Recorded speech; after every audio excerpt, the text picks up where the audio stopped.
Yo, welcome to Spectator Sporting. I'm Zach Roach, along with my partner, Mr. Adi Wally. We got a big show for y'all today. We talking boxing, and if you know we talking boxing, we brought Tion here with us. We got Burn with us. Big fight night last night. Canelo found Munguia, Jaime Munguia, got the victory. Goes to 61-2-2. Munguia goes to 43-1. What's your thoughts on the fight? I'm gonna start with you, Burn. What's your thoughts on the fight? It seemed like Canelo was supposed to really beat this guy, but he won the fight, but I'm not sure if it was convincing enough for fans. What do you say to that? I paid $88. Damn. $88 for a trash pay-per-view. That fight was a snore fest. And, you know, to channel my inner Kendrick, you know, I hated the pay-per-view. I hated Canelo. I hated Medina and Barrios. I hated the pay-per-view. I hated it. I hated the pro-Canelo broadcasters that praised him every second of the fight. Oh, yeah. Like, you knew from the press conference that this was going to be the show that it was. You got Jaime Munguia sitting up there while Canelo and De La Hoya put on a show like they're the ones that would get in the ring. And I will tell you, for $88, I would have rather seen Canelo fight Oscar De La Hoya. Okay. Because Jaime Munguia did not look like a 168-pounder. He had no pop on his punches.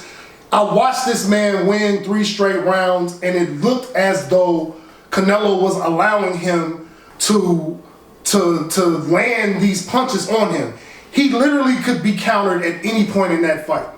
And the fact that you go 12 rounds with someone that's that easy to hit, that, I mean, left himself open every time he lunged forward with that uppercut, was wide open. And I'm just like, when are you gonna end this? When are you gonna end this? The only thing that would have made that night satisfying was Canelo knocking out his opponent. He couldn't. And the only thing that I saw or took from that was, I know why you don't want to fight Benavidez. I know why you don't want to get in the ring with somebody who can put a consistent jab on you, because he got hit a lot.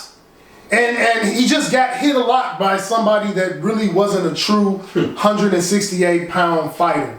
Like, we've been bamboozled. It wasn't worth the price of admission. And I think Mexican fans should really feel disrespected that is what they were presented and received. Like, it was just a poor performance, in my opinion. Man, dang, that's strong words, man. Canelo did get a 4th round knockout in the fight. Yeah, knockdown. Knockdown. Tion, what was your thoughts on this fight? It was a subpar performance. That's the best way I can say it. I agree with everything Byron said. And I'm gonna expound where I'm gonna pick up where he left off. The end of all the statements he made. Now we see why you don't want to fight Benavidez. It's evident. You don't want to face someone who's gonna be like you used to be. Yeah. He's gonna be aggressive like you used to be.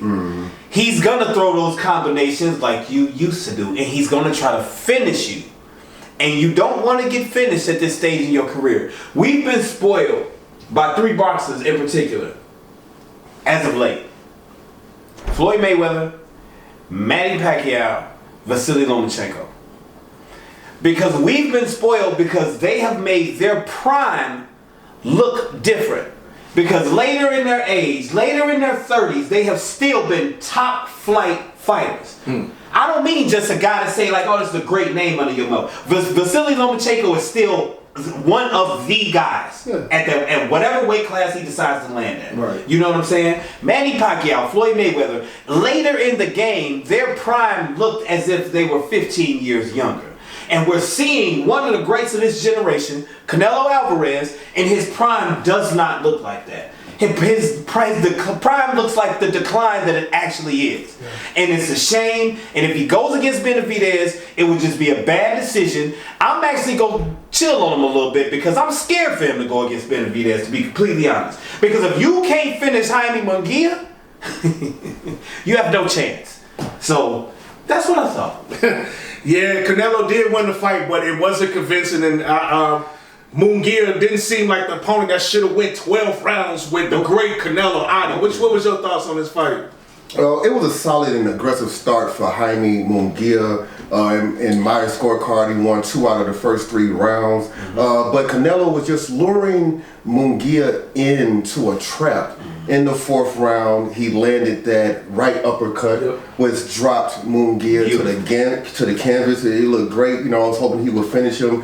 So Munguia pumped the brakes on all that extra aggressive stuff and everything. And I thought Munguia might pull a Iron Man Charlo and do this whole let me not try to get knocked out piece, but it wasn't like that. He fought much better than Charlo. He went out there, Jaime Munguia did everything in his power to attempt to defeat the Mexican boxing demigod, Canelo Alvarez. All right? He did his best. He wasn't just trying to survive and all of this. Right? You know what I'm saying? And so Munguia's best round was the 9th round, where he landed lots of combinations, and he connected on those, and he landed a fight high 16 power punches in the 9th round. Okay, but in the championship rounds, Canelo, his body shots, his power punches, his counter punching was too much for Jaime Munguia, and he lost. And so the thing is, what makes me very disappointed is that the Canelo Alvarez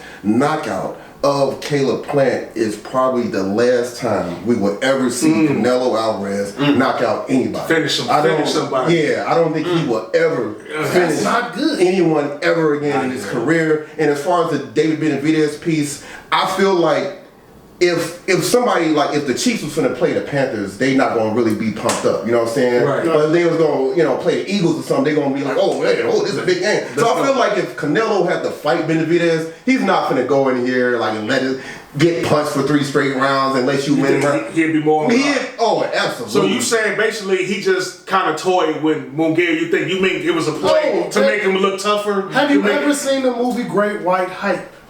Yes. You have to. You can't just sell the fight, even though you know you're facing lesser competition. And it's just, for me, look how absent he was from his own press conference. This is your first time on the big stage, and he was absent. He was just there, like a check collector. And so I know that he's not going to get swamped, because Canelo has been getting ripped on for 2 months for taking on this opponent. So he's not gonna get in there and just swarm this dude. But if you're a boxing person, a person that watches this sport, and a person that is familiar with Canelo, you know the opportunities that Munguia's offense presented for him. Oh yeah. Being one of the best counterpunchers in the game. Oh yeah. And they were there. And they were there the whole fight. And I understand the whole bait and switch thing, but I don't know how you don't finish him in the 5th round. I don't know how you don't finish him in the 6th. In the 6th? Like, I don't know how you don't finish this fight when you could hit him so easy. And his offense was minuscule in damage. You know, the volume was good, but it looked like a 154-pound fighter fighting a 168 person for the first time in their career. Not to cut you off, and that's what it looked like. Remember the left body shot. I mean, Canelo's best and favorite shot, probably one of the best shots in boxing, that lead left body shot.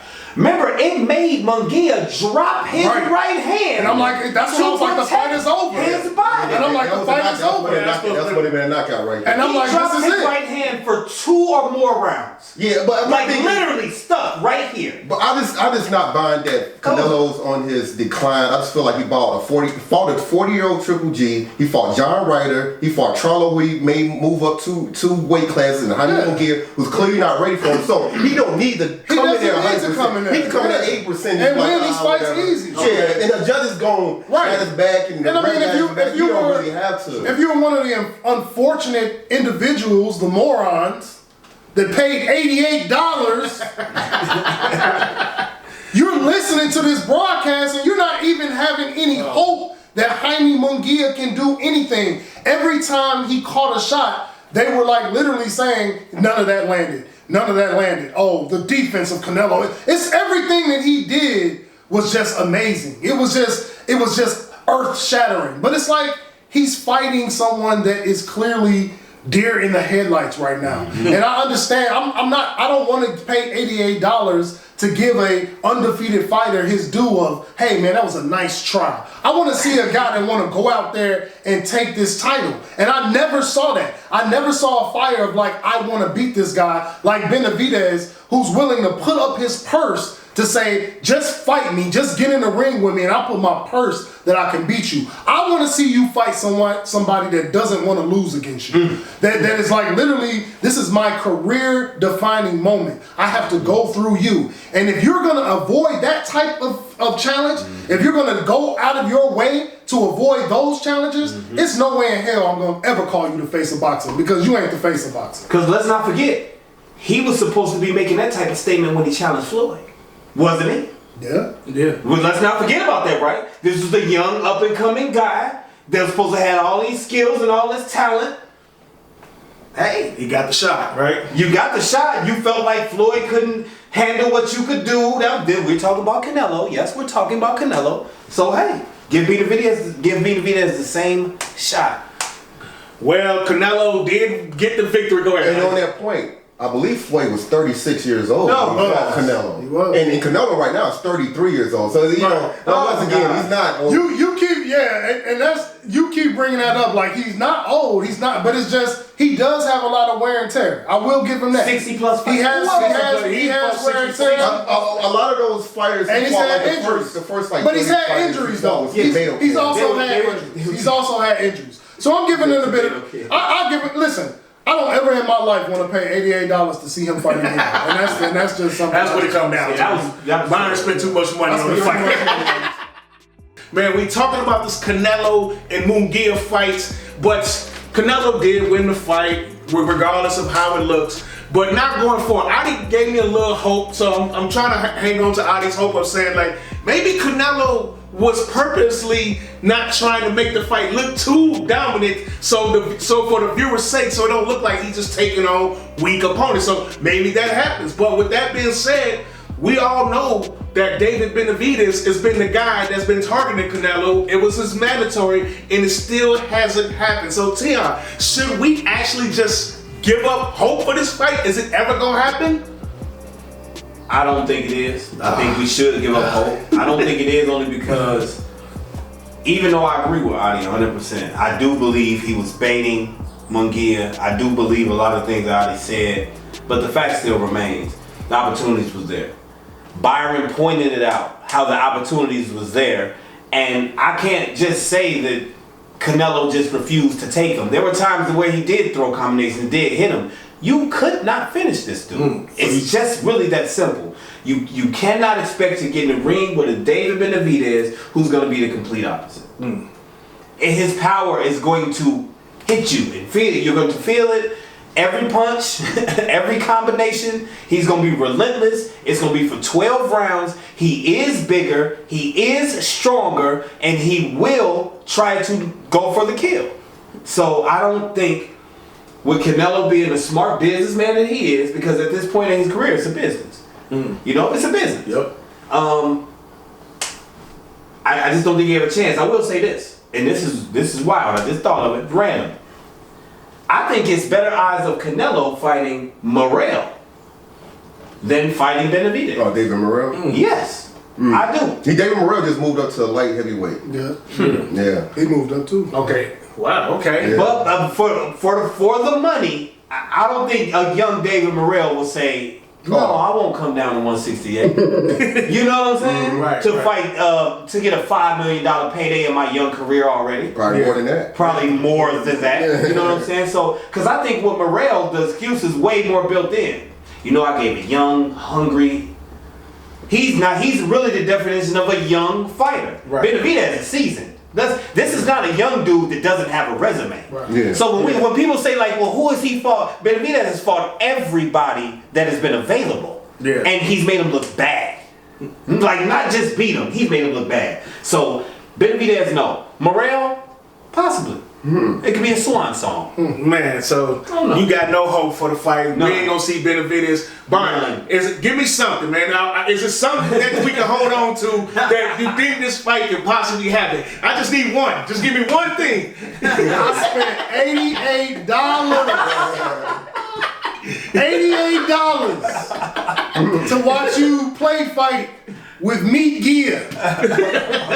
Hell no, you're not gonna fight Benavidez. Because Benavidez will knock your ass out. Damn. But there is hope. Okay, there we go. There is some hope. Because the thing is, with Canelo is a person, he's very Mayweather-like. And when I say Mayweather-like, he wants to pick his competition, and he wants his competition to be at a disadvantage, or a disadvantage that he perceives, but not necessarily a disadvantage. And so I really think that there is a chance that he will make a mistake. And that mistake is one Terrence Crawford. And I think Canelo is going to watch August 3rd very closely to see how Terrence Crawford does in his first fight at 154 and possibly a catchweight at 160. That's a good point. I think he claims that he's all about money. That's a good point. Crawford wants to get him. He wants to make money. And that is a fight that the world would want to watch. Because I truly believe that Terrence Crawford would whoop your ass. Yeah, I think I'm finally on it. I do. I'm completely on it. And so I think that's the only hope to actually see this man in a competitive fight before his career comes to a close. Because I'm not gonna spend $88 to watch you fight a Meat Gear ever again in my life. Ever again in my life. So I think if everything aligns, and with Crawford kind of being at the same point, not at the same point because Crawford is actually a fighter going into retirement. He's an older fighter. He's 36 years old. He's 3 years older than Canelo. Yeah, he's 3 years older than Canelo. Crawford is cementing where in the Hall of Fame So I think a footnote in his career where he took out the false face of boxing would just solidify this guy as probably the boxer of our generation. I think he's that now. I think it'll put him in the greatest of all time conversation. But that is what I'm praying for. That you make that mistake and you make that fight with Terrence Crawford at 160 at a catchweight, because I don't really see him going up to 168. And he shouldn't. He should. But that's the only hope. That's the only time that I want to see. I will not pay to watch this man in one of these fights ever again in my life. But to expound upon your point real quick, and I'm sorry, Zach, to expound upon your point, I'm kind of riding with you because Canelo could make that mistake. Yeah. He could look at Terrence Crawford's first fight, and let's just say it's not how he beat Spence. It's not horrific. Right. You know what I'm saying? Let's just say it's a really good fight. Let's say it's semi-competitive because it's his first fight. I could see Canelo saying, hey, maybe I can go out on top, because right now he's trying to save his legacy. Because again, Canelo is not a stupid man. I think he knows exactly what he put out there, the product that he put out there, and I think as fans, as boxing purists, he knows that we're looking at him sideways. So to save face, I think he does. Yeah. To save face, he could say, hey, Terrence didn't look that good at 154. Huh. And that'd be the worst mistake you'll ever make. It'd be the worst mistake you ever It really would. That's all I got. Jeez. The mandatory for Canelo has been Benavidez for long, and the fight has still not happened. Adi, you gave me some hope earlier that this fight will happen. Give me some more hope. These guys ain't give me shit. Right. They ain't give me nothing. They ain't give me nothing. Okay, I need something. Can I look forward to this, or do I just need to just let it go? Well, you know what? This is a perfect time for Canelo Alvarez to fight David Benavidez. Okay. See, the Mexican Monster is supposed to move up to the light heavyweight division and fight a guy who is 20-1 and he has 16 knockouts. His only loss was to Benavidez, okay? And I'm talking about Alexander Daniel Volstic, okay? In June. He's supposed to fight him in June. So then after that fight, Benavidez would have to move back down to the super middleweight division and take on Canelo. Okay. Now, when Canelo moved back down from light heavyweight after Bivol, he didn't just take on the top dog. He fought a 40-year-old Triple G. Okay, he had a nice little tune-up fight. But you will be asking Benavidez to go back down and wait and fight the top dog. Okay, and Benavidez, he already said he will agree to sign the rehydration clause. Wow. That's another reason Canelo, advantage for Canelo right there, okay? And no excuses. No excuses for David Benavidez. Just like Ryan Garcia said he lost to Tank Davis because he rehydrated and he was dehydrated, this and that. You signed the clause. You signed the terms. So you can't say, oh, I lost because of that. No. If Benavidez loses because of that, no excuse. Now, but the thing is, Canelo Alvarez said fighting David Benavidez would be a lose-lose situation because people would say I only beat him because of the rehydration clause. Okay, and then he said when a reporter asked him after the Munguia fight, will you fight Benavidez? He said, I can do whatever I want. If I was a reporter, I would ask him, well, what do you want to do? Do you want to fight this guy? Yeah, or not? What do you want? Or no. He doesn't. You know what I'm saying? And so now the Dave Chappelle, everybody said Dave Chappelle was crazy as hell because he walked away from $55 million. How crazy would Canelo be to walk away from $150 million to fight the Mexican Monster? Now Benavidez promoter said he can make it happen. He said he just needs some more time. He won't be able to fight in September, but he would need some more time to make the 150 happen. Okay. Now, Charlo, Jamal Charlo, you know, the thing about him, he is contemplating retirement, so I don't think that's on the table. He's out of there. But now Canelo dangled $50 million in front of his door. He might just come out and try to get a paycheck, just like his brother did. Yeah. Bernard Hopkins. right. I think I'm game. No one wants to see that fight, right? And so I fully expect Canelo Alvarez to fight the WBA #1 contender Edgar Berlanga. That's what I expect. Just like Jaime Munguia, Edgar Berlanga is young and untested. He's 27 years old and he has an undefeated record thanks to fighting a bunch of what Bears great Doug Buffon used to call a bunch of tomato cans. A bunch of tomato cans. Name me the top 3 guys Edgar Berlanga fought, and then here, you know, Canelo like, oh man, Benavidez ain't fight nobody. You gonna fight Edgar Berlanga? Okay. You know what I'm saying? So if he fights Berlanga in September, it will be like a rerun. It will be like deja vu. It will be like Munguia, Berlanga. It's the same person. And it will be the same thing. Everybody knows Berlanga cannot beat Canelo if he had, doesn't matter who his trainer is, he can have the Emmanuel Stewart can come back to life and train him. Customato and Emmanuel Stewart can train him. Damn. He cannot beat Canelo. How do y'all let Canelo get away?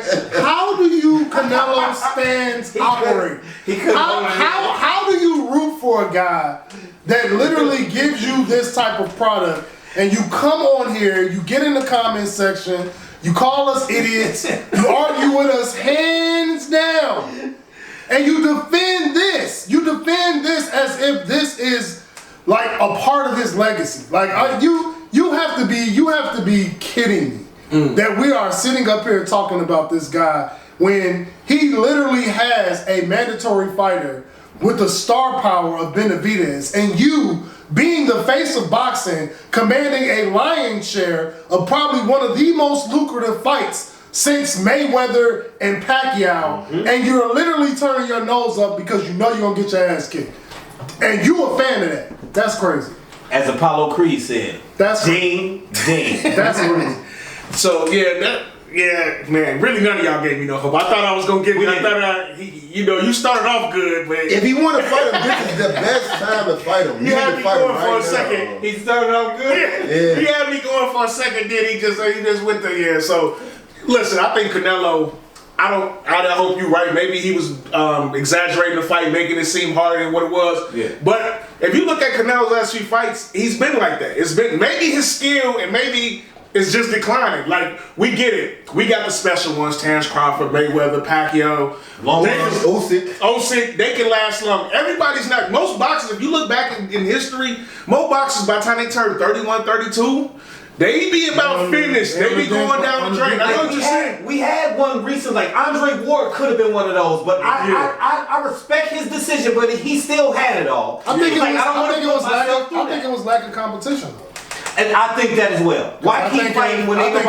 I think if Canelo would have moved up, because if you look at it, Canelo didn't jump up to 168 too. Andre Before Ward get out of the way. Oh, trust me, I know. So- Because I was speculating like, hey, can Canelo go to like 150? He ain't never had no dog in him. I ain't gonna lie. He lost to B-Ball when he was 31 years old. After that, I think he humbled him, and I think he took something from him. You might After be that loss, I don't think 31. You're not old, okay? Yeah, I don't care what nobody say. I don't care And how then many the way fights he beat him. he fought. Julio Cesar Chavez fought a million times, okay? Right. And he fought into the Everybody 90s. ain't the same, Okay, though, man. but I'm just saying. What I'm saying is. 31 years old, man. You're not old. Yeah. I think B-Ball That's took prime something age. from him, took his soul to something, Yeah. and then now he just fighting cupcakes every time. The So way does he beat him. Benavidez remind him of, what's his Hell You know, Benavidez is taller than He's B-Ball. taller taller than than That's what I'm B-Ball. saying. Yeah. He's Yeah. tall, right. So What we're saying is he's looking at So he saw Benavidez worse than he's looking at Bivol. He's looking at Benavidez like, I'm not about to. Because B-Ball don't really have a killer instinct. Right. I seen the last fight. He's just really technically sound. Yeah, real And technical. That straight right hand, it's like he kept Canelo It's at a bay with a jab personal- straight right hand. It's a It was personal fight disrespectful. for Benavidez. Exactly. It's a personal There's fight. emotions involved. Benavidez wants to be the man in He- Mexico. and he wants to be beat recognized as the best Mexican fighter right does. now. Right. He's going to go through He you. does. He does. This kid is gonna say you're gonna have to finish me. Cause I'm not gonna give up. I'm not gonna He stop does. coming forward. He does. He's trying to go through him. And I think he really sees a lot of Benavidez, his young self in Benavidez. I agree And I think he's 100%. scared of it. I agree I don't think he's 100%. one of those guys that wants to go out on a shield. He wants to go out making money. And which is cool. And that's the thing. You have to understand. This is just our opinions. It's not a Canelo has every right to go out here and fight Comcast. If you stands are dumb enough to keep paying that money, he should keep fighting cupcakes. Why should he challenge himself when people are gonna buy it? And I think that's why I said Canelo is gonna have to face some fan backlash to the point where but I didn't get that in the pay-per-view. Right. They were still cheering. The mainstream They were media- still the mainstream media. right, they were still They love embracing him. They love it. And I'm thinking like, I wish that Munguia had a better, or Meat Gia. I wish that Meat Gia had a bigger fan base there that was more boisterous. I do too. And kind of called a charge in him to like, man, put everything on the line and just go at this dude. I would have respected him more if he would have sold out and just like, I'm going to try everything I can and I'm going to burn out in 8 rounds, but I'm going to throw everything I can to put a hole in this man instead of, but it looked very WWE-ish. Ooh. It looked very carrying you to the 12th round-ish. And we already seen set you up. do that, Canelo. It was set up. And the thing is, everybody who's going to come on here and have something to say in defense of Canelo's performance, the thing is, we've already watched him do this. We watched Charlo make 12 rounds against this guy, running from you, and you're not trying to cut off the ring. We know the potential of your greatness. We know what you can do in the ring. And true boxing fans are not going to take this I don't even know, this imitation version that you're pushing on us, that you're trying to put a caviar price tag on. Yep. It's BS. The fans deserve better, and you know, real fans should stand up and just say, you know what, I'm not spending my money on it. And I would say this. I would say this to add on to what we piling on. Let's be real. We piling on. Even with Mayweather picking and choosing, at least he chose competitive fighters. He really did. Like when he finally fought Cotto, we could say he finally, that word's in there, finally. Yeah. He fought one of the best versions of Cotto we've seen in a long time. Yeah. He bled. Yeah. Medina rocked him a couple times. Not where his tooth on his neck. You know what I'm saying? Like at least Floyd was picking and choosing. He had the cachet. He made it to that level. Canelo, we get it. You made it to that level, but if you go follow the blueprint, follow it. Floyd at least picked competitive fighters. That's the one thing we could say. It's just insane. Absolutely. So, all right, Canelo, obviously, according to you guys, is not going to fight Benavidez. But let's talk about Munguia. Munguia, okay, so Adi said, you know, maybe Canelo was playing around with him. But from the outside looking in, just if you're a casual boxing fan and don't know these two guys, he didn't get terribly beat. Right. You know, it wasn't like he got smoked in the fight. He actually was able to hit. Now his punches didn't do nothing because Canelo was iron chin. Right. But he still was able to hit Canelo a few times. He, you know, made him work a little bit and didn't get cleaned up, didn't get closed out, made it to the 12th round, got knocked out in the 4th. What's next for Munguia?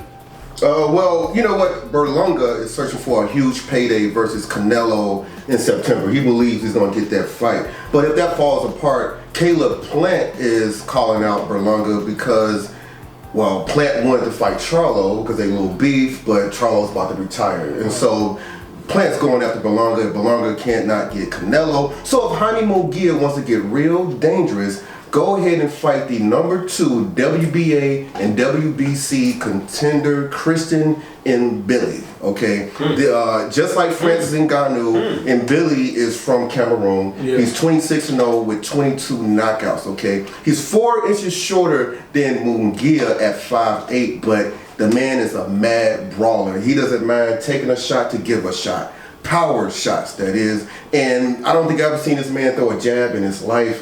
He doesn't give a damn about taking it slow, okay?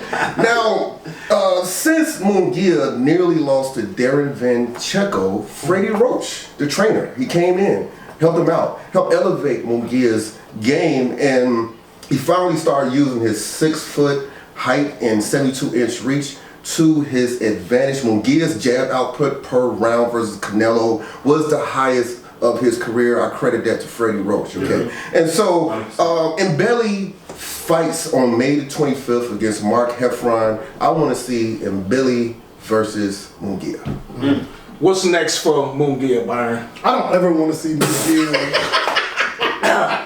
Never. I don't ever want to see him at 168 again. I don't. I just don't think he has any pop on his punches to be at 168. I don't think he's a 168-pound fighter, but the 154 division is popping. I would love to see you against Spence in the tune-up. I think that'll be a good fight for him. You know, I'm not saying if you are not the fraud that I believe you are, then I would like to see you against better competition. But I would like to see you a division down from 168. It's just that, you know, even I know we talk about how good Canelo's chin is, but if you watch that fight, I never saw his punches have a difference at that, and the consistency of his jab. If his jab was good, it should have changed something in that fight. Yeah. Canelo should have been redirected in something, the way he allowed that man to put that jab on him. I just don't think he has pop at 168. Nope. I don't think you're a 168-pound fighter. I know he has a 6-foot frame, 72-inch reach, but that fits well in the 154-pound division.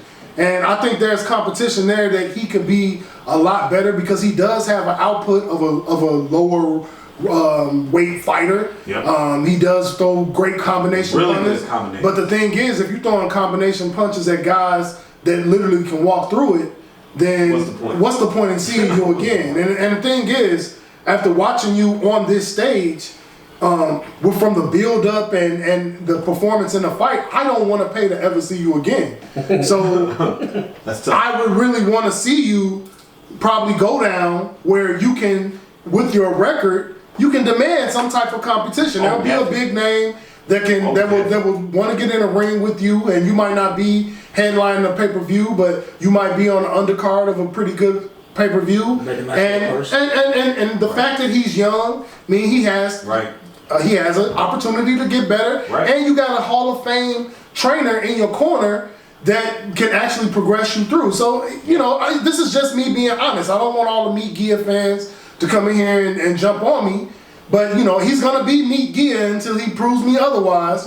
But I really do feel that 168 is not the division for him. I don't want to see him against another true 168-pound fighter. I just don't, because I just saw him get dominated by a guy who's not a true 168-pound fighter. Dominated. So that's my opinion on that.